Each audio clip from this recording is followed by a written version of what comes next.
La première fois que Ranger empêcha la petite Ellie de s'approcher de la pièce à l'étage, les Moore crurent à une simple lubie canine. Un détail sans importance, une bizarrerie passagère. La deuxième fois, quand il se posta devant la porte, les poils dressés sur l'échine, ils commencèrent à s'interroger. Mais c'est la troisième fois, lorsque ce Golden Retriever si doux montra l'écrou, grogna et tira Ellie par la manche pour l'éloigner, que Madison comprit que quelque chose clochait. Ranger n'avait jamais fait ça, jamais. Ce soir-là, Madison se tourna vers son mari, la voix à peine plus qu'un murmure.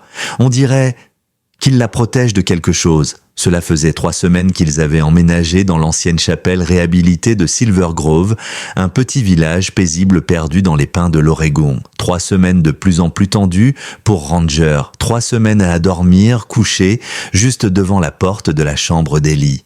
Et personne, absolument personne dans cette famille, n'aurait pu imaginer ce qui se cachait derrière la cloison de plâtre de cette pièce abandonnée.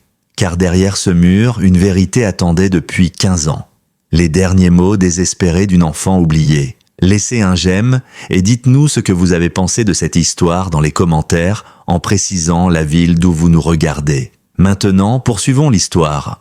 La famille Moore n'avait jamais prévu de s'installer à Silver Grove. Ce n'était pas sur leur carte ni dans leur projet, mais parfois les circonstances changent tout. Parfois, une vie entière peut basculer à cause d'un choix ou d'une rupture. L'église transformée de Willow Lane leur avait été proposée à un prix défiant toute concurrence. Et après, ce qu'avait traversé Neil Moore, c'était presque un miracle tombé du ciel.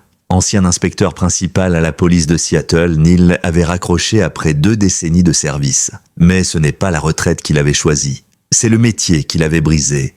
Une affaire de 3 enfants portés disparus. 2 retrouvés vivants, le 3e jamais revu. Une part de lui s'était éteinte ce jour-là. Et malgré les décorations et les remerciements officiels, il savait qu'il ne serait plus jamais le même. À 43 ans, il avait tourné le dos à son badge pour choisir la seule chose qui comptait encore, sa famille. Madison Moore avait soutenu son mari sans la moindre hésitation. Psychologue pour enfants, elle connaissait les signes de l'épuisement professionnel. Elle les avait vus chez ses patients, mais pas chez elle, pas chez Neil.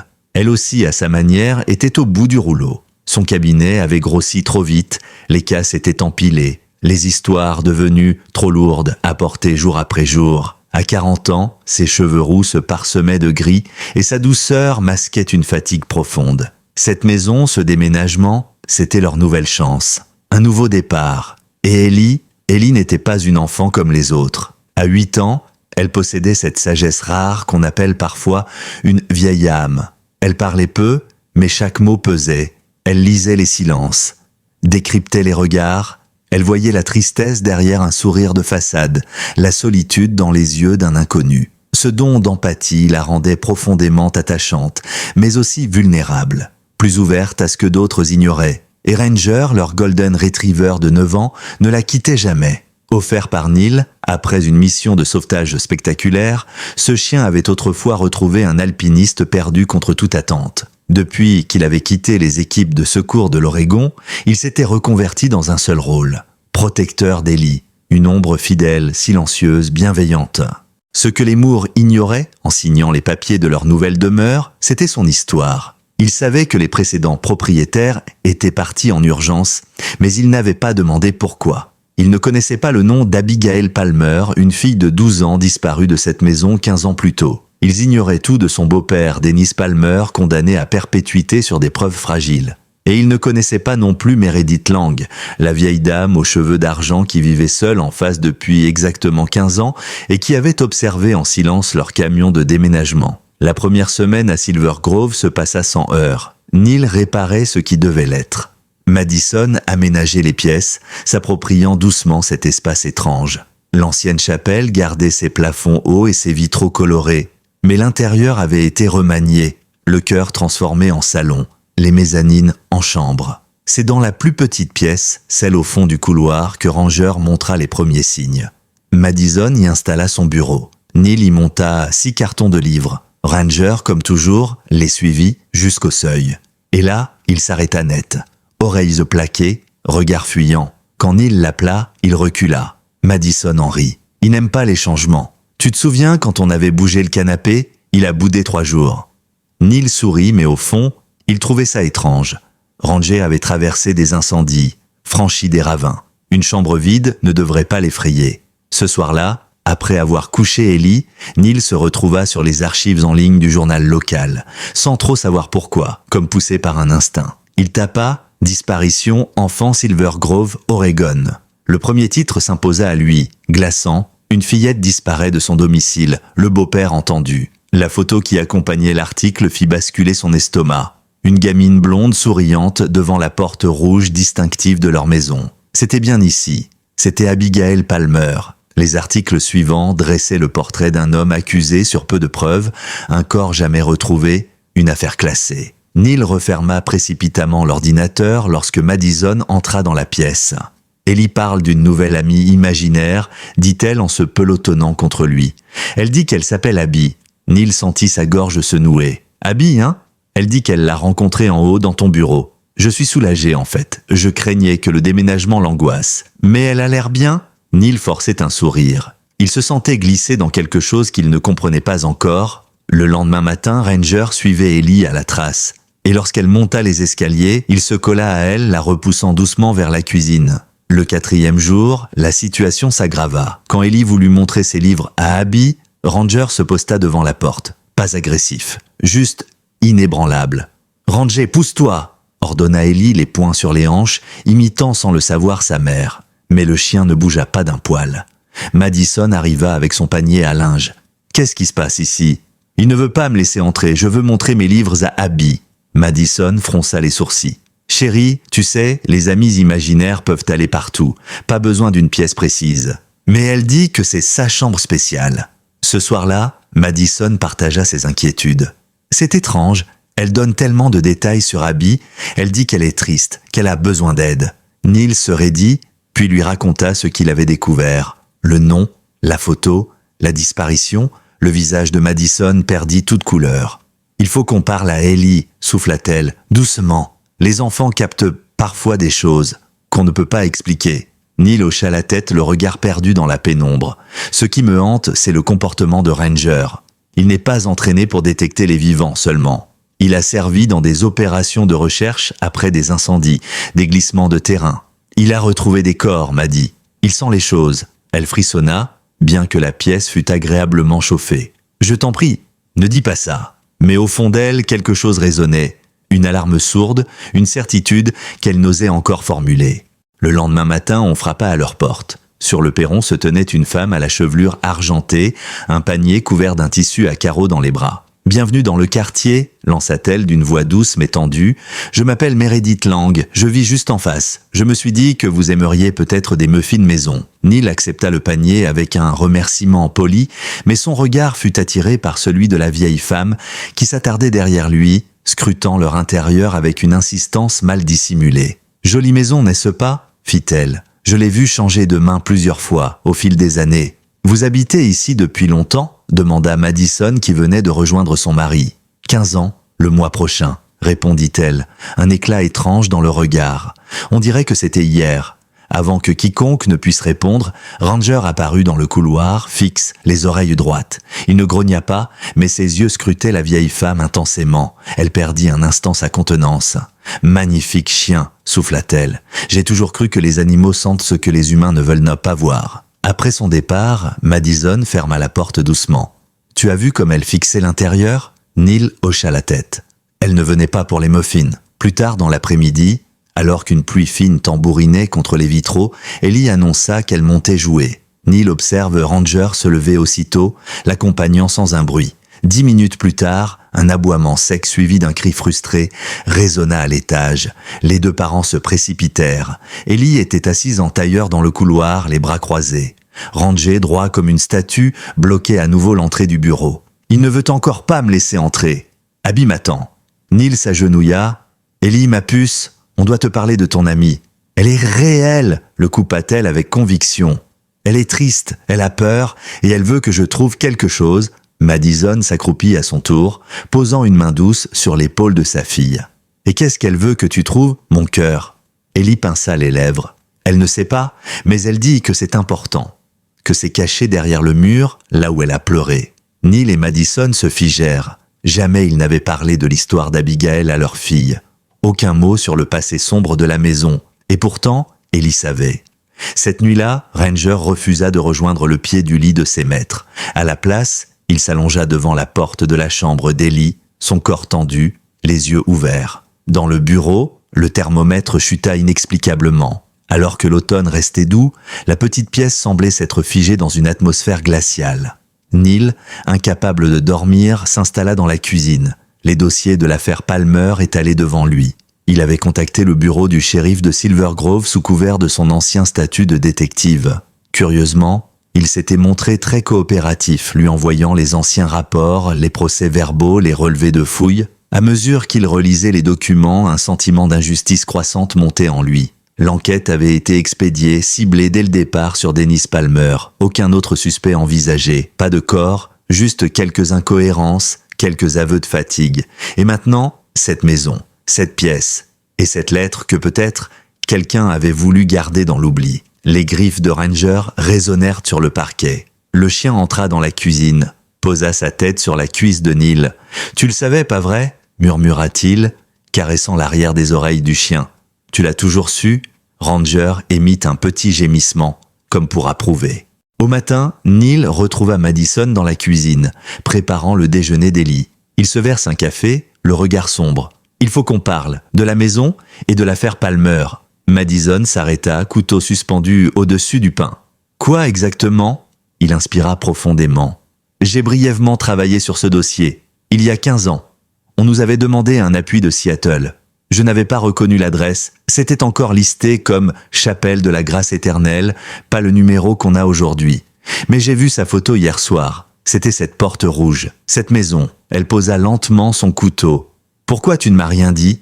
Parce que je ne voulais pas t'inquiéter inutilement. Mais maintenant, avec Ellie qui parle d'Abby et le comportement de Ranger, il haussa les épaules, impuissant. « Tu crois qu'il reste quelque chose ici ?» demanda Madison à voix basse. « Quelque chose qui a un lien avec cette fille ?» Neil hocha lentement la tête. « Cette affaire ne m'a jamais semblé claire. Le beau-père a été condamné, oui, mais les preuves, rien de tangible. Et maintenant, notre fille parle à une fillette disparue depuis 15 ans. » Leurs mots furent interrompus par les aboiements de Ranger. Puis, la voix d'Ellie contrariée. Les parents se ruèrent à l'étage. Elle était à nouveau devant la porte du bureau, Ranger en position défensive. « Il ne me laisse pas entrer. Abby, attends. » Neil s'agenouilla, prit une grande inspiration. « Ellie, écoute-moi. On pense que cette Abby, elle pourrait être une vraie fille.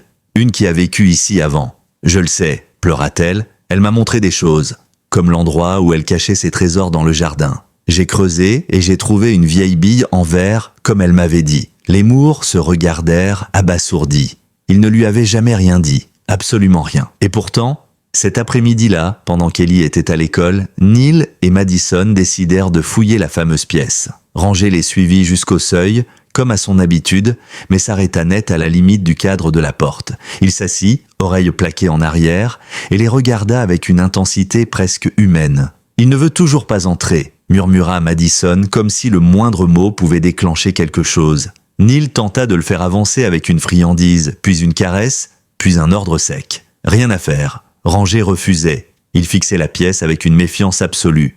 C'est comme s'il disait « Faites attention », souffla Madison en posant la main sur le chambranle. Elle se pencha, effleura les plaintes du bout des doigts. C'est peut-être juste un bureau pour nous.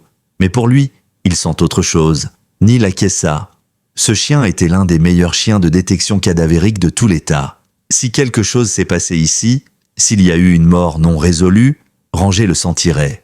Madison recula. « Tu crois vraiment que… » ?»« Je ne veux pas le croire, » coupa Neil. « Mais je ne peux pas ignorer ce que je vois. » Leur inspection fut interrompue par un coup à la porte d'entrée. Meredith Lang était revenue, cette fois sans panier. « J'espère ne pas vous déranger, » dit-elle en entrant, jetant un coup d'œil derrière Neil. « J'ai vu votre fille monter dans le bus ce matin, je me suis dit que ce serait peut-être un bon moment pour discuter. » Il hésita, mais lui fit signe d'entrer. Quelque chose dans son regard disait qu'elle n'était pas venue pour faire la conversation. Assise dans le salon, les mains croisées sur ses genoux, Meredith ne perdit pas de temps. « Je vous observe depuis que vous êtes arrivé, » dit-elle sans détour. « Plus précisément, j'observe votre chien. » Neil se raidit. « Vous nous espionnez ?» Meredith soupira. « Pas de manière sinistre, monsieur Moore. J'habite en face, et j'ai vu 3 familles emménager ici.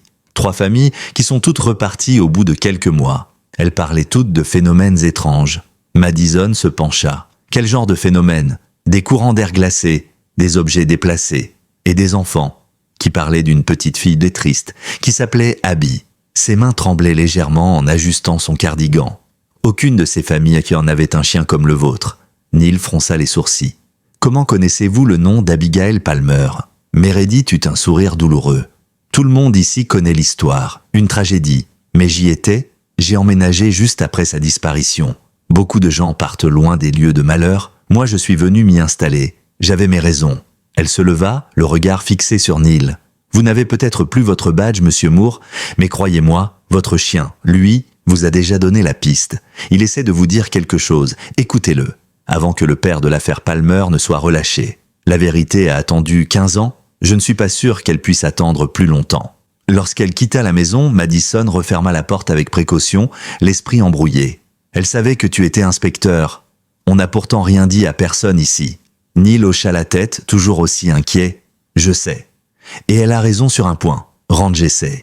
Cette nuit-là, tandis que Neil replongeait dans les vieux dossiers, il fit une découverte inattendue. À l'époque, la fouille de la maison avait surtout porté sur le sous-sol et le jardin. Les chiens de détection avaient donné des signaux faibles près des fondations, mais rien d'exploitable. Et à l'époque, les rénovations n'avaient pas encore été entreprises. La pièce du haut, aujourd'hui bureau, n'existait même pas sous cette forme. Les chiens n'ont jamais pu fouiller un endroit qui n'était pas encore là, murmura Neil, les sourcils froncés. Il s'interrompit en entendant les aboiements paniqués de Ranger à l'étage. Grimpant les marches 2 par 2, il trouva le chien en train de gratter furieusement à la porte du bureau, maintenant fermée. « Ellie » appela-t-il, une angoisse glacée dans la gorge. « Ça va, papa » répondit une petite voix. « Je voulais juste parler à Abby. Elle me montre quelque chose. » Neil essaya d'ouvrir, mais la porte était verrouillée. « Ellie, ouvre cette porte tout de suite. »« Je peux pas, » répondit-elle, la voix tremblante. « Abby dit que c'est dangereux. Que le méchant pourrait entendre. » Le sang de Neil se figea. « Quel méchant ?» demanda-t-il, collé à la porte. « Il n'y a personne ici. Pas maintenant, mais elle dit qu'il revient parfois. L'homme avec l'insigne. Celui qui lui a fait du mal. » Derrière lui, Madison était arrivé, son regard interrogateur. Neil lui fit signe de ne pas parler. Il se tourna de nouveau vers la porte. « Ellie, écoute, je dois entrer pour te protéger. Ranger et moi devons voir si tout va bien. » Après un silence, la serrure tourna. La porte s'ouvrit sur Ellie, toute petite dans le halo de sa lampe de chevet qu'elle avait emportée. Elle se tenait au centre de la pièce, le visage grave. « Elle est partie maintenant, » murmura-t-elle. « Elle a eu peur quand je lui ai dit que tu venais. » Neil la serra contre lui, la tenant fermement, pendant que Ranger, à l'affût, parcourait la pièce, reniflant chaque recoin. Il s'arrêta dans un coin précis, se mit à gratter le bas du mur, gémissant. « Qu'est-ce qu'il fait ?» demanda Madison, encore sur le pas de la porte. Neil reposa Ellie, s'approche du coin et tapote le mur. Il produisait un son creux. Contrairement aux autres murs, plein, il y a quelque chose derrière, dit-il, la voix basse. Quelque chose que Ranger essaie de nous montrer depuis le début. Le lendemain matin, à la première heure, Neil appela un artisan pour examiner le mur suspect. Mais à cette période de l'année, tous les entrepreneurs étaient débordés. Début novembre, vous savez ce que c'est ? S'excusa la réceptionniste. Tout le monde veut finir ses travaux avant l'hiver. Je peux vous proposer un créneau dans 3 jours. Neil ne poussa pas plus loin. Une partie de lui savait qu'il devait agir vite. Mais une autre n'était pas certaine de vouloir découvrir ce que cachait ce mur. Pourtant, Ranger ne lui laissait pas le choix. Le chien ne quittait plus la pièce. Il dormait devant la porte comme un gardien antique, le regard fixé sur la cloison. Il avait même cessé de manger avec autant d'appétit. Madison observait la scène, silencieuse, inquiète. Elle, qui se raccrochait d'ordinaire à la logique, commençait à ressentir quelque chose de plus ancien, plus profond. Une peur archaïque, un instinct que seules les mères connaissent. Il ne protège pas contre quelque chose, murmura-t-elle ce soir-là en regardant Ranger allongé. Il protège quelque chose ou quelqu'un. Neil acquiesça. Il s'était mis à croire, lui aussi, que ce chien sentait une présence, pas une menace vivante, quelque chose de figé dans le passé, mais encore capable de hanter. Et à l'étage, Ellie continuait de parler à Abby. Lorsqu'il l'écoutait discrètement, ils entendaient sa voix douce s'interrompre parfois, comme si elle écoutait une réponse. D'autres fois, elle murmurait des phrases aussi simples que déchirantes « C'est bientôt fini, je te promets ». « Ce n'est pas sain », déclara Madison un soir, les yeux dans le vide. Qu'elle continue à parler à cette présence, qu'elle dorme dans une maison où une enfant a disparu. Elle ne termina pas sa phrase, Neil hocha la tête, éreinté. « J'ai demandé à mes anciens collègues à Seattle de m'envoyer l'intégralité du dossier. L'original, pas juste les résumés du shérif local, il devrait arriver demain. Peut-être qu'on a manqué quelque chose. » Un silence pesant suivit. Puis un coup de tonnerre éclata au loin. Une tempête d'automne s'abattait sur Silver Grove. Cette nuit-là, alors que le vent fouettait les vitraux et que la maison gémissait sous les bourrasques, Neil ne trouvait pas le sommeil. Le bruit ressemblait par moments à des sanglots d'enfants. Des grattements familiers sur le parquet l'alertèrent, rangés encore. Le chien se tenait dans l'embrasure de la porte, les yeux brillants dans l'ombre, et poussa un gémissement grave, insistant. « Qu'y a-t-il, vieux garçon ?» murmura Neil en se levant. Ranger tourna aussitôt les talons, s'éloignant dans le couloir mais se retournant à intervalles réguliers. Le message était clair, « Suis-moi ». Neil le suivit, traversant le couloir faiblement éclairé. La porte de la chambre d'Ellie était entr'ouverte. Ranger poussa la porte du museau. Le lit était vide. « Ellie » appela Neil, le cœur battant. Pas de réponse. Il entendit alors un murmure venir du bureau. Ranger s'y dirigea sans hésiter. Cette fois, il ne bloqua pas l'entrée. Il franchit la porte, la truffe basse, la queue tendue, prêt à intervenir. Ellie était là, assise en tailleur face au mur. Elle tenait sa petite lampe à la main, son visage éclairé par une lueur tremblante. Elle parlait doucement, mais s'interrompit en voyant son père. Abby pleurait. Elle m'a dit que la tempête lui rappelait la nuit où tout est arrivé. Neil s'agenouilla, prenant soin de ne pas effrayer sa fille. Ranger, lui, s'était placé entre Ellie et le mur comme un tampon vivant. Quelle nuit, ma puce? La nuit où l'homme avec l'insigne lui a fait du mal. Il pleuvait fort, comme ce soir. Derrière eux, Madison surgit, blême. « Que se passe-t-il » ? Elle parlait à Abby, répondit Neil. Encore. Ellie se tourna vers sa mère. Elle m'a montré un endroit. Là, près de la plainte, elle disait que c'était son cachette, son trésor, et que maintenant, il y a quelque chose d'important dedans. Neil examina le coin du mur qu'elle désignait.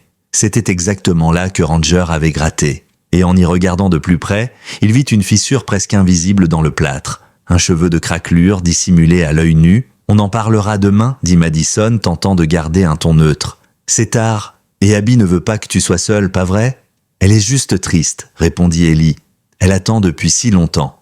Elle a dit que demain, ce serait enfin fini. » Madison parvint à convaincre Ellie de retourner dans sa chambre. Neil promit à sa fille qu'ils aideraient Abby dès le matin. Elle accepta à contre-cœur. Ranger s'installa devant la porte du bureau, ses yeux fixés sur le mur, inébranlable. Le lendemain, la pluie était devenue bruine. Un ciel gris pesait sur la ville. Neil appela son travail, un poste temporaire dans un magasin de bricolage du coin, pour annoncer qu'il serait absent. Sarah emmena Ellie à l'école et Neil descendit au sous-sol chercher ses outils. Un marteau, un couteau utilitaire, un pied de biche. Ranger le suivait du regard, couché dans l'entrée, sa queue battant faiblement. « C'est le moment, mon vieux » murmura Neil. « On va enfin savoir. » Mais alors qu'il posait ses outils à l'étage, prêt à entamer l'ouverture du mur, on frappa de nouveau à la porte. Frustré, il descendit. Sur le seuil se tenait le shérif actuel, Marcus Hanley, casquette ruisselante, imperméable, trempée. Il avait le même gabarit que son père, l'ancien chef de la police du comté, aujourd'hui décédé. Un homme que Neil n'avait jamais totalement respecté. « Monsieur Moore » dit-il en hochant la tête. « Vous avez une minute ?» Neil fixa le shérif quelques secondes, surpris par cette visite soudaine. Puis il ouvrit la porte en grand. « Entrez, vous êtes pile à l'heure. » Marcus Hanley ôta sa casquette et l'essorant d'un geste rapide, il entra en scrutant les lieux. « Jolie maison » murmura-t-il, « même si elle a une sacrée réputation. » Neil hocha la tête. « J'ai cru comprendre. » Le shérif se tenait maintenant dans le salon, ses yeux fixés sur les grandes baies vitrées. « Je vais être direct, » dit-il. « On m'a dit que vous aviez contacté le bureau du comté pour accéder à l'ancien dossier Palmer. Vous n'êtes plus dans la police, Moore. Pourquoi remuer tout ça ?» Neil croisa les bras. « Parce que vous ne l'avez jamais résolu correctement. » Le shérif se retourna lentement, le visage figé. « Vous insinuez quoi? Que mon père a mal fait son travail ?» Neil soutint son regard sans ciller. « Je dis simplement qu'un homme a été condamné sans preuve physique, sans témoin et sans corps, et que dans cette maison, mon chien se comporte comme s'il sentait encore quelque chose. » Hanley baissa les yeux un instant, puis soupira. « Vous êtes un ancien inspecteur. Vous savez comme moi que parfois, on fait avec ce qu'on a. Dennis Palmer n'était pas un saint. Et il avait des antécédents de violence. Les jurés ont fait leur travail. »« Ce n'est pas une question de procès, » répliqua Neil. « C'est une question de vérité. Ma fille parle à une fillette nommée Abby. Elle décrit des détails que personne ne lui a jamais dit. Et mon chien, un ancien chien de secours, je le rappelle, s'est mis à gratter un mur précis, là-haut. Je pense qu'il y a quelque chose là-dedans, et je vais l'ouvrir. Que vous soyez d'accord ou non. Le shérif inspira profondément. Il semblait hésiter. Puis il leva les mains. Très bien. Faites comme vous voulez, mais je vous conseille de ne rien détruire avant d'avoir obtenu un mandat de perquisition. Sinon, je pourrais être obligé de vous mettre des bâtons dans les roues. Neil esquissa un sourire glacé. Alors peut-être que vous devriez rester pour voir ce qu'on trouve. Ils montèrent ensemble. Ranger était toujours en poste comme une sentinelle. Neil posa ses outils avec précaution. Le shérif observa la scène sans mot dire. Madison, revenu de l'école après avoir déposé Ellie, rejoignit son mari et lui serra le bras. « Tu es sûr de toi ?» Neil acquiesça. Il prit le marteau et le burin commença à entailler le plâtre avec lenteur, méthodiquement. Le bruit sec résonnait dans le silence tendu. D'un coup, le burin s'enfonça plus profondément. Un creux. Il y avait bel et bien un espace vide derrière. Il agrandit l'ouverture, centimètre par centimètre, révélant une cavité étroite. Un petit renfoncement scellé, comme un vide sanitaire dissimulé. À l'intérieur, recouvert d'une épaisse couche de poussière, un petit coffret en bois apparut. Neil l'extirpa avec précaution, le tenant entre ses mains comme s'il contenait une bombe. Il l'ouvrit lentement. À l'intérieur, un cahier d'écolière jauni par le temps. Des dessins, des mots griffonnés, une écriture enfantine. Et une lettre pliée soigneusement, enveloppée dans un mouchoir brodé. Madison retint son souffle. Le shérif, blême, ne dit rien. Neil déplia le papier. La lettre était courte, mais suffisante. « Si tu trouves ça, c'est que j'ai disparu. L'homme au badge m'a dit de ne rien dire, mais j'ai peur. Il vient la nuit. Il me dit que je suis une menteuse. Je veux rentrer chez maman. S'il te plaît, aide-moi. Abby. » Un silence de mort s'abattit dans la pièce. Le shérif prit le papier d'une main tremblante. Il le lut, puis s'assit lentement sur la moquette. Ranger s'était couché, paisible pour la première fois en des jours. « Mon père a supervisé l'enquête, » dit Marcus Hanley, la voix cassée. « Il m'a toujours dit qu'il avait réglé cette affaire. Mais il y avait des rumeurs, des chuchotements, comme quoi Dennis Palmer n'était peut-être qu'un bouc émissaire facile. » Il leva les yeux vers Neil. « Vous croyez que cette lettre est authentique ? » « Oui, elle est écrite par une enfant qui avait peur et qui désignait un homme portant un insigne, un officier. » Le shérif pâlit. « Si ce qu'elle décrit est vrai, alors ce n'est pas Dennis Palmer, c'est quelqu'un d'autre. » Neil acquiesça. « Et il est peut-être toujours là. » Le lendemain, le bureau du shérif ordonna une fouille complète de la pièce et du mur. Des spécialistes en datation prirent en charge le coffret, la lettre et le cahier. Mais c'est Ellie qui donna le détail qui fit tout basculer. En fin d'après-midi, alors qu'on rangeait les affaires dans le salon, elle murmura « Abby a dit que le méchant avait un tatouage, une couronne, sur l'avant-bras. » Neil tourna lentement la tête vers le shérif Hanley. Celui-ci blêmit encore plus. « Il y avait un adjoint à l'époque, dit-il. Un homme du nom de Thomas Weller. Il portait une couronne tatouée. C'était son emblème d'un vieux gang. Avant qu'il ne rentre dans les rangs, mon père l'adorait. Il l'a même promu. » Il se leva. « On doit le retrouver. » Ce soir-là, la maison des Moore semblait plus silencieuse qu'à l'accoutumée. Comme si le mur percé et la vérité mise au jour avaient libéré un poids qui planait depuis des années. Ranger s'était couché au pied du canapé, les yeux mi-clos. Il ne fixait plus le bureau. Il ne veillait plus. Il reposait enfin. Ellie, elle, semblait aussi plus calme. Elle jouait doucement dans le salon, parlant à ses poupées, sans mentionner Abby. Et pour la première fois depuis leur emménagement, elle demanda à dormir avec la porte de sa chambre fermée. Madison et Neil échangèrent un regard. Peut-être que l'âme de cet enfant disparu avait enfin trouvé une oreille, et maintenant, elle pouvait partir. Mais dehors, la tension montait. Le shérif Hanley avait lancé une traque discrète, fouillant les anciens fichiers de personnel, les archives de l'administration du comté, et surtout, les rapports de service concernant Thomas Weller. L'homme avait quitté les forces de l'ordre 2 ans après la disparition d'Abby, sans préavis, aucun motif officiel, juste une note sèche. Rupture administrative à l'amiable, puis plus rien, plus d'adresses connues, pas de dossier médical, disparu, jusqu'à ce que le shérif, lors d'un appel aux anciens du service, découvre un indice. Un agent à la retraite affirma avoir vu Weller il y a quelques mois dans une bourgade isolée au nord de l'État. Il tient un garage, sous un autre nom, mais c'est lui, j'en suis sûr. Ce tatouage de couronne, je le reconnaîtrai entre 1000, avait dit l'homme avec une voix aussi tendue qu'hésitante. Le shérif Hanley fit immédiatement le lien. Il prévint Neil. « On pense l'avoir localisé. Je pars avec 2 agents demain matin. » Neil voulut l'accompagner, mais Hanley refusa. « Tu n'es plus dans la police.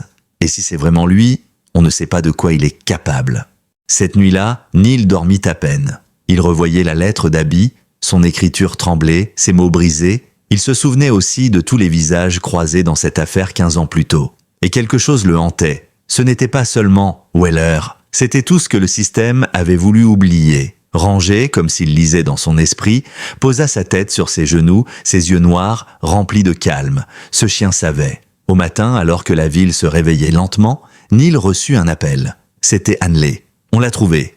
Il vit sous le nom de Douglas Kent. Il a avoué dès qu'on a mentionné Abby. Il a dit que le passé finit toujours par remonter à la surface. Le shérif s'interrompit un instant. Il y avait d'autres lettres. Neil, il les gardait. Des objets lui appartenant aussi. Il avait tout gardé, comme des trophées. Neil sentit son estomac se tordre. « Et le corps ?» demanda-t-il d'une voix rauque. Il a avoué l'avoir enterré dans les fondations, dans une trappe ancienne sous la cave de la maison. Il croyait qu'avec les rénovations, personne ne fouillerait jamais là. Un silence ? On va faire venir une équipe aujourd'hui. Le cœur de Neil se serra. Il raccrocha sans rien dire. Madison l'observa. « Ils ont retrouvé le coupable ?» Il hocha lentement la tête. « Oui. Et il a tout avoué. » Elle mit une main sur sa bouche, submergée. « Seigneur, Ellie, elle ne sait rien encore. On doit trouver les bons mots. » À midi, des véhicules banalisés s'arrêtèrent devant la maison. Une équipe médico-légale déploya du matériel. Des outils, des scanners thermiques, des équipements de protection. Les voisins, d'abord curieux, reculèrent si rapidement en voyant les uniformes. Madison fit sortir Ellie, prétextant une sortie surprise au musée d'histoire naturelle. Elle méritait au moins un moment de paix. Neil resta sur place. Il guida les enquêteurs dans la cave. Il leur montra l'endroit où l'ancienne trappe était censée se trouver, d'après les plans. Les ouvriers commencèrent à déblayer. Pendant des heures, Ranger resta près de l'entrée de la cave, allongé, les oreilles droites. Il ne bougeait pas, mais ses yeux suivaient chaque mouvement, chaque aller-retour. Puis, au bout de 3 heures de fouilles minutieuses, un technicien s'arrêta. Il appela le chef d'équipe. Un sac avait été découvert, coincé entre 2 poutres anciennes. Et à l'intérieur, un petit collier, une chaussure d'enfant, et enfin des restes humains. Le tout protégé du temps par l'étanchéité naturelle du béton ancien. Neil sentit une larme couler. Pas de tristesse seulement, de soulagement, de rage aussi. Il ferma les yeux. Abby n'était plus seul. Le shérif Hanley revint en fin d'après-midi.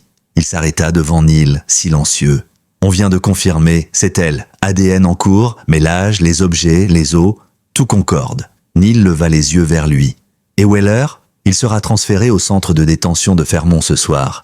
Il a signé une déclaration complète. Il n'a même pas demandé d'avocat. » Hanley s'adossa au mur, essuyant son front. « Vous avez fait ce qu'aucun d'entre nous n'a fait, Moore.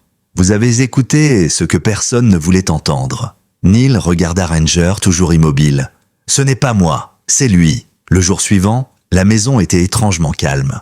Trop calme. Même les planchers, qui grinçaient souvent au premier rayon du matin, semblaient s'être tus. Madison, les traits tirés, servait le petit déjeuner à Ellie sans dire un mot de ce qui s'était passé. L'enfant semblait différente, elle aussi. Plus tranquille. Elle mangeait lentement, comme si quelque chose s'était relâché en elle. « Est-ce qu'Abby est partie ?» demanda-t-elle soudain en relevant les yeux vers sa mère. Madison hésita, la gorge serrée.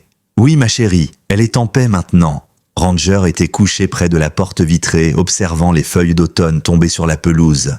Il ne surveillait plus les couloirs, il ne bloquait plus les entrées. Il respirait profondément, libéré, comme si son devoir avait été accompli. Dans les jours qui suivirent, les autorités sécurisèrent les preuves. Les médias locaux relayèrent l'affaire en parlant d'un tournant inattendu dans la disparition d'Abigail Palmer. Le nom de Dennis Palmer fut réhabilité. Son ancien avocat, aujourd'hui à la retraite, fit une déclaration poignante à la presse. Il est mort en prison, brisé, mais au moins on ne pourra plus dire qu'il était coupable. Il aimait sa fille. C'est ce qu'il répétait sans cesse jusqu'à la fin. Neil, de son côté, reçut une lettre du bureau du procureur. Une lettre de remerciement officiel, saluant son rôle dans la résolution d'un cold case vieux de 15 ans. Mais il n'en tira aucune satisfaction. Pour lui, cela ne ramenait personne. Cela ne rendait pas les années perdues à Dennis Palmer. Et cela ne pouvait effacer ce que cet enfant avait enduré. Il passa de longues heures dans la pièce désormais vidée de tout mystère. Le mur avait été rebouché, le parquet remis à neuf, mais il savait, lui.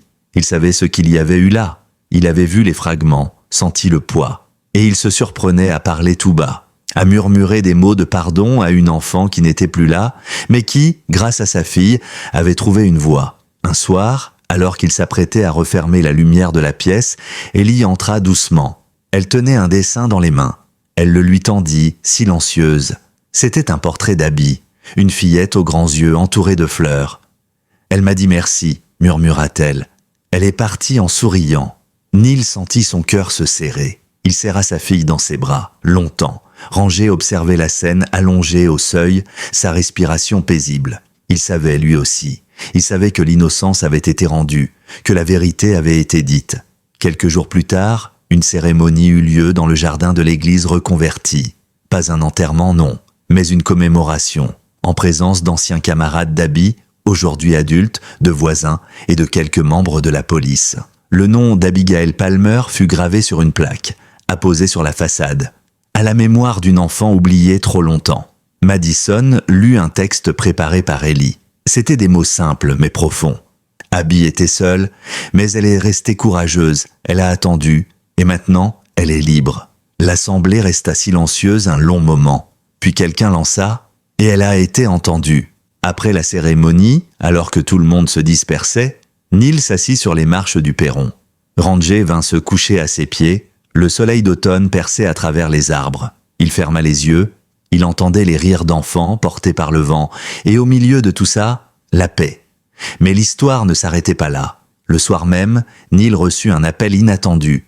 C'était Meredith Lang, leur ancienne voisine, celle qui avait vu clair dans l'affaire dès le début. « Je voulais juste vous dire que vous avez fait plus que ce que beaucoup auraient osé faire. Mais ce n'est pas terminé. » Neil fronça les sourcils. « Que voulez-vous dire ?» Meredith inspira profondément. « Ce genre d'hommes, ceux qui se croient au-dessus des lois, ils ne sont jamais seuls. Weller avait des contacts, des protecteurs. Il n'a pas agi entièrement seul. Vous avez ouvert une brèche et d'autres choses vont remonter. Elle se tut un instant. Faites attention, monsieur Moore. Vous avez touché à quelque chose de plus profond que vous ne l'imaginez. » Neil raccrocha pensif. Ranger, qui s'était levé, posait son museau contre sa jambe. Il avait senti la tension. Encore une fois, Neil regarda son chien. « Tu crois qu'on en a fini ?» Le chien leva les yeux vers lui, puis détourna doucement le regard vers la fenêtre, vers la rue, comme s'il disait « Pas encore ». Les jours suivants furent plus denses qu'il ne l'avait anticipé. Ce qu'il pensait être la fin d'une histoire se révéla être, en réalité, l'ouverture d'un autre chapitre. Le shérif Hanley, désormais convaincu que l'affaire Palmer avait été enterrée non pas par erreur, mais par complicité, se lança dans une enquête parallèle bien plus vaste. Il revisita des anciens dossiers, réexamina des transferts suspects, des radiations sans raison claire. Ce qu'il trouva fit frémir tout le comté. Au moins 3 autres affaires de disparition d'enfants, classées faute de preuves, présentaient des similitudes troublantes, des lieux communs, des adjoints au rôle flou, des comptes rendus signés trop vite. Et dans 2 d'entre elles, un nom revenait en marge des rapports, toujours griffonné à la hâte. Thomas Weller. Neil n'avait jamais imaginé que son retour à Silver Grove relancerait une chasse aux fantômes de ce genre. Mais il était clair désormais que ce qu'ils avaient déclenché en perçant ce mur allait bien au-delà d'une vieille tragédie locale. Et il savait qu'il n'avait pas encore tout vu, pas encore tout compris. Une nuit, alors que Madison dormait et que Ranger était roulé en boule au pied du lit, Neil rouvrit les dossiers papier de l'époque.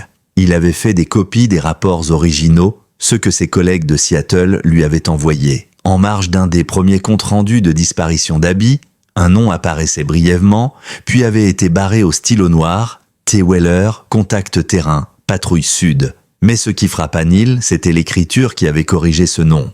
Une calligraphie qu'il reconnaîtrait entre mille. Celle de l'ancien chef Hanley, le père de l'actuel shérif. L'homme qui avait dirigé l'enquête à l'époque, le cœur de Neil se serra. Le vieux Hanley n'avait pas simplement raté l'enquête. Il avait délibérément masqué les liens, et peut-être même protégé Weller. Le malaise le traversa de part en part. Était-ce par aveuglement, par loyauté envers un collègue, ou par complicité plus directe? Il n'avait pas encore les réponses. Mais il savait une chose, cette affaire allait remuer beaucoup plus que des souvenirs. Le lendemain, Neil partagea ses doutes avec le jeune shérif. Marcus Hanley resta un long moment sans parler, les yeux perdus dans les lignes du dossier. Puis il dit simplement « Je vais faire exhumer les anciens fichiers de mon père, même s'il me faut une autorisation judiciaire. Je dois savoir. » Le regard de Neil se durcit. « Et s'il est impliqué ?» Hanley leva les yeux vers lui, déterminé. « Alors je ferai ce qu'il faut. » Mais ce même jour, un événement inattendu allait bouleverser une nouvelle fois le fragile équilibre retrouvé de la famille Moore. Ellie, en rentrant de l'école, raconta avoir vu l'homme au chapeau près du terrain de jeu. Il m'a regardé longtemps. Il ne m'a pas parlé, mais je crois qu'il voulait. Madison pâlit.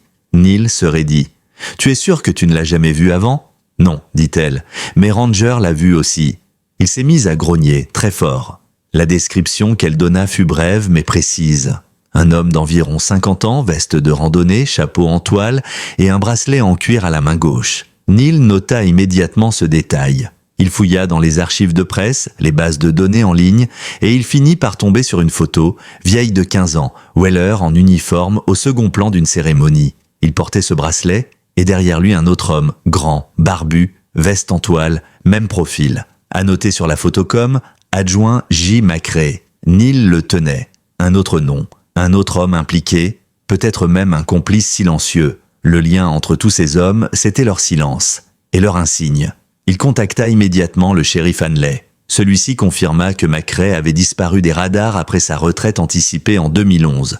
Aucun domicile fixe, quelques retraits bancaires donc sporadiques, et surtout aucune volonté manifeste de rester en contact avec l'ancien service. Le lendemain, une alerte de sécurité fut transmise aux écoles du comté. Ellie ne retourna pas à l'école cette semaine-là. Neil et Madison, d'un commun accord, décidèrent de ne plus la laisser seule, même un instant. Ranger, lui, restait collé à la petite comme une ombre bienveillante. Il dormait à côté de son lit, refusait de sortir plus de 5 minutes d'affilée et se plaçait toujours entre elle et toute porte ou fenêtre ouverte. Le danger n'était pas passé, il avait simplement changé de visage. 3 jours passèrent sans aucun signe de McRae. La tension était devenue une compagne silencieuse dans la maison des Moore. Chaque coup à la porte, chaque branche qui frappait une vitre au vent suffisait à les faire sursauter. Même Ellie avait cessé de jouer avec insouciance.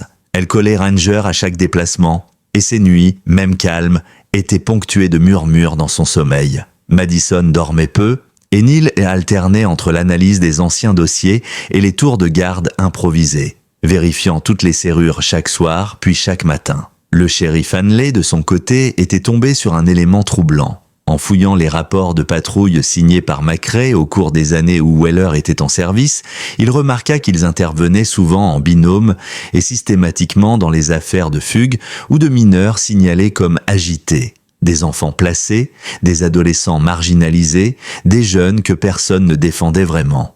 Et dans la plupart des cas, les rapports se terminaient sur la même formule.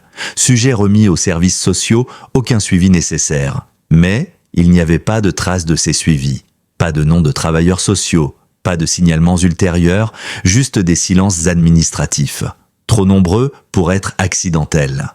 Il couvrait Weller, dit Hanley à Neil au téléphone, la voix tendue. Ou bien c'était l'inverse, peut-être qu'ils faisaient ça ensemble. Je ne sais pas combien de gamins ont disparu sous leur nez. Mais j'ai peur qu'on ait affaire à quelque chose de beaucoup plus vaste que ce qu'on croyait. Neil écoutait les mâchoires crispées. Il savait ce que cela impliquait. S'ils creusaient davantage, ils allaient mettre au jour des décennies d'impunité, des complicités enterrées jusqu'aux fondations même de l'administration locale, et peut-être bien au-delà. Mais c'est un message inattendu qui changea la trajectoire de cette affaire. Une lettre déposée dans leur boîte aux lettres au petit matin sans enveloppe.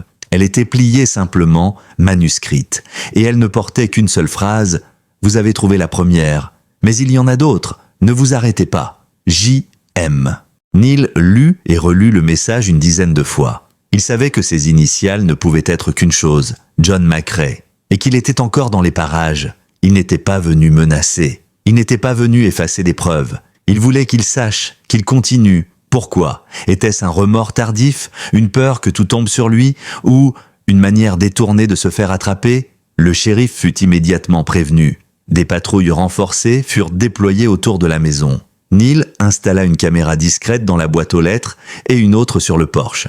Mais au fond, il savait que McRae ne reviendrait pas. Pas de la même façon. Ce qu'il avait laissé, c'était une clé, un aveu partiel et un avertissement. Et c'est alors qu'un autre détail surgit du passé. En feuilletant une nouvelle fois le vieux journal d'Abby, Neil tomba sur une page qu'il avait jusque-là jugée anodine. Un simple dessin. 2 hommes en uniforme. L'un souriant, l'autre en colère. Entre eux, une petite fille. Mais c'était le détail en haut de la page qui frappa Neil cette fois. Une forme noire, arrondie, suspendue au plafond, semblable à une caméra. Il pensa d'abord que c'était une simple erreur d'enfant. Puis, il se souvint, dans les années 90, certaines bâtisses municipales étaient parfois équipées de caméras de sécurité interne, très peu utilisées mais présentes dans les plans. Et la maison dans laquelle il vivait aujourd'hui avait été un ancien orphelinat. Il contacta aussitôt l'archiviste du comté, une femme discrète, mais redoutablement compétente nommée Carla Bishop. Elle accepta de fouiller les anciens inventaires de sécurité des bâtiments municipaux. 3 jours plus tard, elle rappela avec une nouvelle incroyable, il y avait bien un système de surveillance installé dans le bâtiment au début des années 90. 2 caméras dans les couloirs du premier étage, une dans le bureau de l'ancien directeur et une dans la pièce à l'arrière, celle qui est aujourd'hui votre bureau. Le cœur de Neil manqua un battement. Est-ce que les enregistrements ont été détruits? Carla hésita. Pas tout à fait. Les bobines étaient supposées être archivées pour 7 ans. Mais une partie du stock n'a jamais été numérisée et je viens justement de retrouver un lot dans les anciennes réserves du tribunal, dans un carton mal référencé. Je peux vous les faire parvenir. Neil n'hésita pas. Il récupéra les bandes le soir même. Des cassettes vieilles de 25 ans, poussiéreuses, certaines abîmées. Il emprunta un vieux lecteur VHS au poste local et il passa la nuit à visionner. Des heures d'images muettes, des couloirs vides, des enfants courant, des adultes passant sans s'arrêter. Puis, vers 3 heures du matin, il trouva une séquence, courte mais glaçante. On y voyait Abby, en pyjama, dans le bureau, assise sur une chaise. Un homme entrait, grand, carrure imposante, une main sur son épaule. Il parlait, elle pleurait, puis l'homme refermait la porte et la caméra s'arrêtait. Neil resta figé. Il avait vu le visage, le tatouage, et il avait aussi vu un autre détail. Derrière cet homme, dans l'ombre, un second homme, en uniforme, macré. Ils étaient en 2. Neil n'avait pas fermé l'œil. Devant lui, l'image figée de la VHS projetée sur l'écran tremblotant du vieux téléviseur, 2 hommes, une enfant, et un silence si lourd qu'il aurait pu briser les murs. Il resta là, immobile, le cœur martelant sa poitrine, les yeux écarquillés par la fatigue et la colère. Au matin, il emporta la cassette au poste du shérif. Hanley, blême, la visionna à son tour, les poings serrés. « Ce n'est plus une enquête, c'est une onde de choc. Je vais devoir prévenir le procureur général. » Neil l'arrêta. « Pas encore. Si on le fait trop tôt, McRae disparaît pour de bon. Il nous observe, tu te rappelles? Il veut qu'on le trouve. » Le shérif hocha la tête lentement, pris dans une tempête intérieure. On parle d'un réseau de silence, d'un orphelinat transformé en terrain de chasse, et mon père, il était là. Il a couvert ça. Il se passa une main sur le visage. Bon sang. Neil posa une main sur son épaule. On ne peut pas effacer le passé. Mais on peut empêcher qu'il continue à faire du mal. Ce même jour, Neil décida de retourner dans les souterrains de la maison, la cave, là où tout avait commencé. Ranger l'accompagna sans hésiter. Une lampe frontale vissée sur le front. Neil s'approcha de la vieille paroi où ils avaient trouvé le coffret. Mais cette fois, il ne s'intéressait pas à la cache. Il fouillait plus bas, entre les lames du parquet rongé, là où les fondations d'origine avaient été bétonnées à la hâte. Et il vit une trappe métallique presque invisible, scellée mais non soudée. Il s'agenouilla, gratta les bords, retira la poussière. Rangé grogna, pas de peur mais d'alerte. Neil leva les yeux. Il y a encore quelque chose ici. Il força la trappe avec un pied de biche. Elle céda dans un grincement sinistre. Une échelle menait vers un réduit en contrebas, un ancien espace de stockage probablement oublié depuis les années 70. Il descendit prudemment, la lampe braquée devant lui. L'air y était froid, vicié. Il y avait des étagères, des dossiers, des boîtes étiquetées.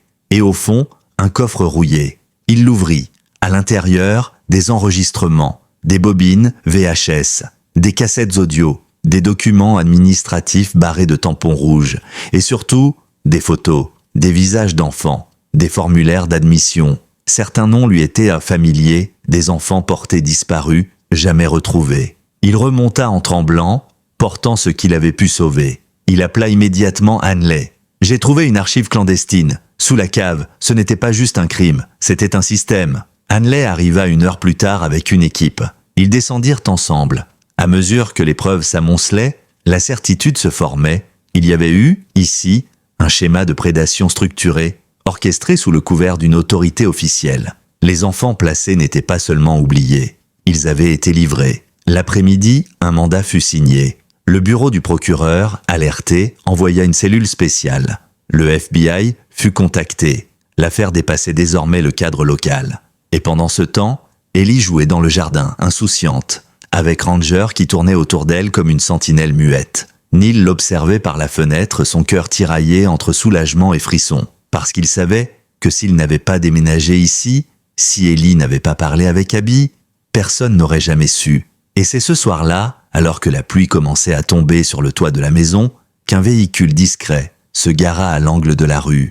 Neil le vit par la fenêtre, un pick-up gris, à l'intérieur une silhouette, un homme seul. Il ne descendit pas. Il resta là, moteur coupé, immobile, comme une statue, et quand Neil sortit sur le perron, Ranger surgit à ses côtés, raide, le regard fixé. L'homme dans la voiture leva une main lentement, puis il démarra. Neil savait que c'était lui, McRae. Le shérif Hanley confirma que le véhicule avait été vu sur les caméras de surveillance installées quelques jours plus tôt. La plaque était fausse, le véhicule volé, mais l'intention était claire. McRae savait que le piège se refermait, et il n'avait plus rien à perdre. Le lendemain matin, une perquisition fut lancée dans une vieille cabane forestière appartenant à un ancien collègue de Weller. McRae y avait séjourné récemment. Des traces ADN y furent retrouvées. Des objets appartenant à des enfants disparus aussi. Le shérif Blem déclara à la presse « Nous faisons face à l'un des pires secrets jamais dissimulés dans notre comté. Et ce n'est que le début. »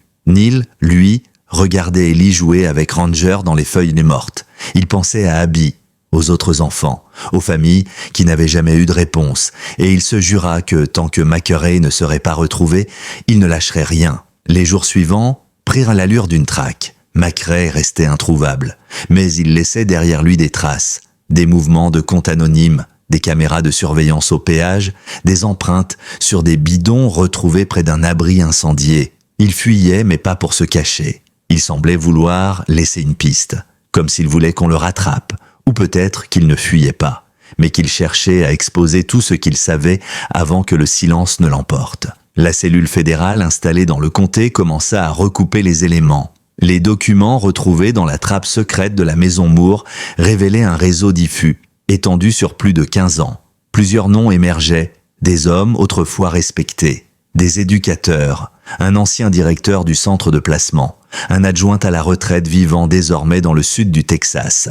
Tous connectés par un système officieux de transfert de mineurs, sous couvert de procédures d'urgence, falsifiées ou bâclées. Neil observait cette opération de grande envergure depuis sa maison, mais il n'était plus un simple témoin. Il était devenu un acteur, celui qui avait rallumé la première mèche, et chaque fois qu'il croisait le regard de sa fille, il se rappelait pourquoi il ne pouvait plus revenir en arrière. Ellie, elle, vivait son quotidien avec l'innocence retrouvée de l'enfance. Mais parfois, elle s'arrêtait de jouer et regardait Ranger comme si elle écoutait quelque chose que seul lui pouvait entendre. Une nuit, alors que tout semblait paisible, Neil se réveilla avec un frisson. Ranger, habituellement endormi au pied du lit, n'était pas là. Il descendit silencieusement les escaliers et le trouva devant la porte d'entrée. Assis, immobile, il grognait doucement. Et dans l'ombre du porche, un mot glissait sous la porte. Neil ouvrit prudemment. Personne, juste ce papier, humide de rosée. Il le ramassa. Les mots griffonnés dessus faisaient trembler sa main. Il y a un dernier endroit, la chapelle du Nord, l'ancien refuge. Ce que vous cherchez est là. Le shérif Hanley fut alerté dans l'heure. Au lever du jour, ils partirent ensemble, accompagnés d'une équipe spécialisée. La chapelle abandonnée se trouvait à une 30aine de kilomètres, en lisière d'une forêt dense. Construite dans les années 40, elle avait servi autrefois de centre de réinsertion pour mineurs. Fermée depuis 2 décennies, officiellement désaffectée. Quand ils arrivèrent, tout semblait silencieux. Mais la porte était entr'ouverte. Ranger s'arrêta net au seuil, les poils hérissés. Hanley sortit son arme, l'équipe entra en premier. À l'intérieur, l'odeur d'humidité et de moisissure masquait à peine une autre odeur, plus âcre, plus âpre. Quelque chose d'ancien, quelque chose de mort. Au fond de la chapelle, dans ce qui avait autrefois été la sacristie, ils le trouvèrent, macré, allongé sur un matelas miteux, une boîte posée à côté de lui. Il respirait encore, faiblement. Il avait ingéré quelque chose, un suicide lent, silencieux. À son chevet, une lettre manuscrite, adressée à Neil. Le shérif la lui remit. Neil la lut dans un silence glacial, ses doigts tremblant légèrement. « Je n'ai jamais eu le courage de parler. Mais vous avez eu celui d'écouter. Weller n'a pas été le seul. Moi non plus. Je l'ai laissé faire. Je l'ai regardé. J'ai menti. Par peur, par lâcheté. J'ai trahi chaque enfant qui m'a fait confiance. Peut-être qu'en laissant ses preuves derrière, je rends un peu de ce que j'ai volé. Je ne mérite pas de justice. Juste l'oubli. Le reste était taché d'encre et de sang. Dans la boîte, les enquêteurs retrouvèrent des carnets, des noms, des dates, des trajets. Assez pour déclencher une vague d'arrestations à travers 3 États. Neil sortit de la chapelle sans un mot, Ranger marchait à ses côtés, les oreilles basses, le pas lent, c'était fini. Ou presque. Dans les semaines qui suivirent, les révélations secouèrent le pays. Des reportages furent diffusés à la télévision nationale, des débats éclatèrent. On parle de défaillance systémique, de crimes couverts par des décennies de silence. Mais dans cette cacophonie, une voix se détacha, celle d'un homme simple, ancien inspecteur devenu père, Neil Moore. Il donna une unique interview à une journaliste locale. Il parle peu, mais il dit ceci. Ce chien a refusé d'oublier. Et ma fille a eu le courage d'écouter ceux que plus personne n'entendait. Si une gamine de 8 ans peut faire ça, alors nous aussi. Ce fut relayé partout. Et Ellie, du haut de ses 8 ans, reçut une lettre du gouverneur pour la remercier de son courage et de sa pureté d'âme, mais elle ne répondit pas. Elle préféra accrocher la lettre dans sa chambre, juste au-dessus du panier de Ranger.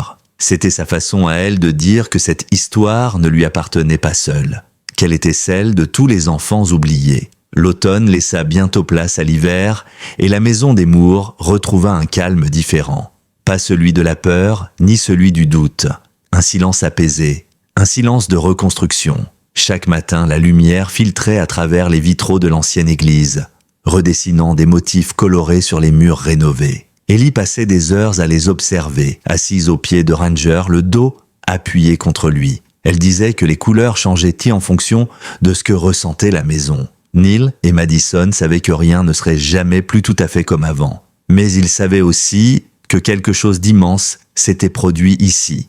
Quelque chose qui les dépasserait toujours, mais dont ils porteraient la mémoire. Chaque pièce de la maison avait été purgée, rénovée. Les sols avaient été changés, les murs repeints. Mais ils avaient fait un choix, garder un symbole. Une plaque discrète fixée sur le chambranle de la pièce à l'arrière, là où tout avait recommencé. À celles et ceux qu'on a oubliés trop longtemps, et à ceux qui ont choisi d'écouter. Au printemps, une cérémonie fut organisée.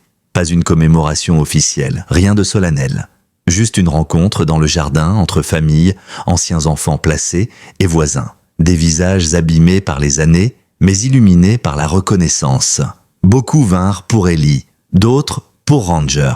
Un vétéran, aujourd'hui directeur d'un centre de réinsertion, prit la parole. Il raconta son enfance, sa fugue à 12 ans, le policier qui ne l'avait jamais cherché. Puis il pointa Ranger du doigt. Il aura fallu un chien à la retraite pour qu'on rouvre les yeux. Ellie rit doucement. Elle s'approcha du micro.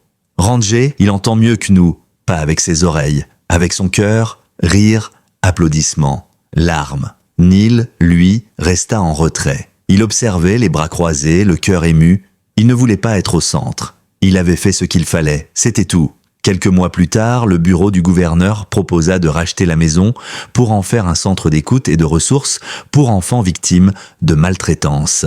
Neil refusa, pas par défi, mais parce que cette maison appartenait à Ellie, à Ranger, à Abby et à tous les enfants silencieux que le monde n'avait jamais écoutés. Mais il proposa autre chose. Ouvrir une aile, accessible au public, dans les anciens locaux de la sacristie, là où avaient été retrouvées les preuves. Avec l'accord du FBI, une partie des objets fut exposée, anonymement pour rappeler, pour dire que cela avait existé, et que cela ne devait plus jamais se reproduire. Un jour, alors que l'été approchait, Ellie se leva très tôt. Elle se glissa hors de la maison, pieds nus sur l'herbe fraîche, suivie de Ranger.